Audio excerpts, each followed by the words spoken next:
na si Shaina Magdayaw napakagulgol ng iyak ng malamang ikinasal na sina Casey Concepcion at Piolo Pascual.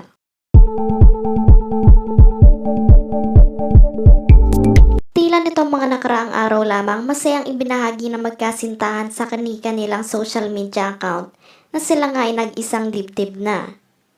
Ayon sa source, ginanap nga daw ang naging kasalan ng dalawang ito sa kilalang beach resort sa Batangas. At iilan lamang daw ang imbitado dito dahil pili lamang ang guest sa kanilang inimbitahan. Ngunit makikita dito na isa sa mga kinuhang ninong ng dalawa si President Bongbong Marcos. Samantala sa pagkakataon na ito ay bumuhos naman ang pagbati kina Casey at Piolo ng malalapit na kaibigan nito sa industriya at pamilya ng dalawa. Totoo nga daw na wala ng kahit na sino pang makakapigil pa sa pagmamahalan nila Casey at Piolo.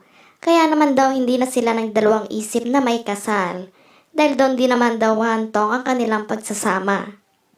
Bagamat may haka-haka pa nga daw na ginagamit lang daw ni Piolo si Casey upang makalimutan nito si Shaina Magdayaw na ipinalit nito noon. Ngunit sa kabila nito ay hindi naman nagpatinag ang dalawa sa sinasabi ng iba dahil gusto lang daw nila ng normal na buhay at kumpletong pamilya. Kaya sana daw ay hindi na ito ay pagkait pa sa kanila ng kanilang mga tagahanga.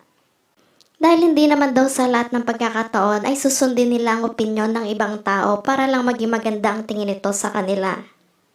Subalit sa balitang pagpapakasal nila Casey at Piolo ay agad naman nakarating ang balitang ito sa dating kasintahan ni Piolo na si Shaina Magdayaw, na agad naman na kinainit ng ulo nito.